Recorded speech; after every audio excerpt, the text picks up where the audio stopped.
So the question is how to be with sleepiness and meditation.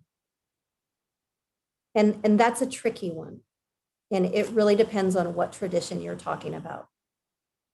Right? Depending on which mindfulness practice that we're trying, they have different intentions or different objectives or different techniques in what we're doing in meditation. So from a real traditional sense, the idea is like if I do the shamatha, I'm picking an object to pay attention to, and I'm staying with that object. And I'm doing that to two things.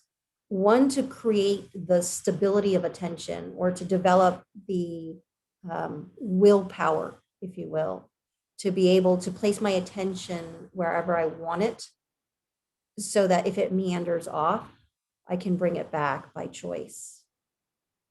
And so in that case, with the sleepiness, what they would say is, if you start to notice yourself being sleepy, then you come back still to whatever your object is that you're paying attention to. It doesn't matter what your state is, you just keep coming back. You just keep coming back.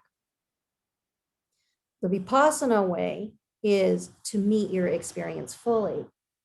So in the Vipassana way, if sleepiness comes, what you would do is you would study sleepiness in a way. You would notice fully the somatic sensations of sleepiness in the body or the mind state. We can't control our state, our nervous system state very much. I mean, you might, some people will say techniques like, okay, well then switch to standing meditation, right? Because if you're standing with your eyes closed and you fall asleep, you're going to fall forward. So there's going to be a level of alertness that will remain. I personally think that attitude matters more for connection to happen. And the attitude of permissiveness is what I generally tend to focus when I'm teaching. So if sleepiness happens to me, I let it be there and I just meet it. And if I fall asleep, again, I'm not interfering with what's happening. I'm not trying to make anything happen. I just fall asleep. The other aspect that I think about is how little we actually understand what is needed in the moment, and that our organism has a way of self-regulating by itself that oftentimes is interrupted because we're pushing it to do something that is not what is naturally available for it to do in that moment. And so to me, if my body is feeling sleepy, it feels like a microaggression to force it into wakefulness for the sake of being aware. Yeah. Yeah. And so it really depends. And I think that this is something that you'll have to play around with and really see what it is that you're wanting. Because just being able to observe how you relate to sleepiness, I think is what is the most interesting. So that when sleepiness is happening, if there's a resistance or I'm hearing doubt or not knowing, having a lack of clarity about what are we doing, or should I be aware or should I go with it? And being able to track that as you're going through the process tells me that even though you feel sleepy and you're falling asleep, you're still aware. Again, going back to that original metaphor that I used for presence, that I think of it kind of like a dimmer switch, that there's moments where, it's less bright, the awareness that's tracking what's happening, but it's still there. There's just less energy to get that full vividness of it.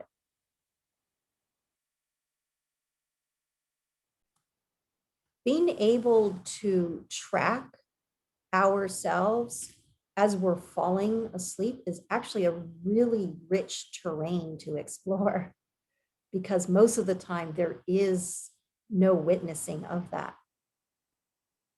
Place where there's little energy and maybe the awareness is even fragmented or interrupted is a really fertile place for being able to study awareness and how it shows up and how it fluctuates.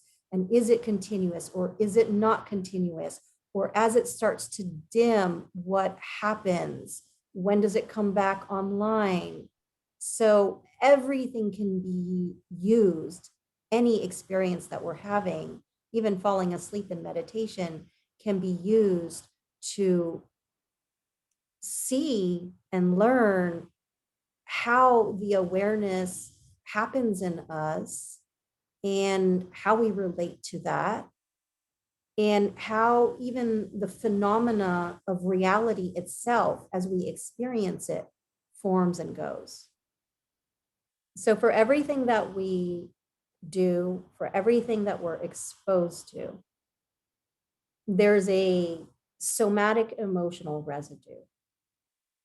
When we do something that's outside of alignment with our values or our capacity, generally there's an unpleasant residue, which gives us the biofeedback that we're off the mark.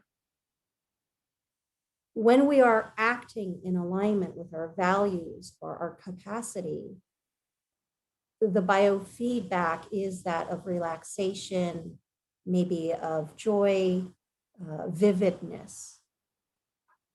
And so when we're not sure about something, whether it be a meditation technique, whether it be a decision that we're making in our lives, whether it be an ambiguous interaction that I had earlier in the day, what I can do is I can notice the biofeedback that came as a result. And that will tell me whether I was in alignment or not. And so that our day can be a playful trial and error experimentation as we meet experience and we respond to them. And we can use our awareness to place it on the biofeedback residue that arises from that to get a sense of what's a yes and what's a no for us. So with the sleepiness, you can try these different techniques, whether that's keeping yourself there and standing up and trying these different strategies to bring up the alertness, or whether it's just allowing yourself to be sleepy. What happens if you get interested or curious? Does it change the energy level? But it will leave a biofeedback, and that will give you a sense of how to approach it with your meditation practice.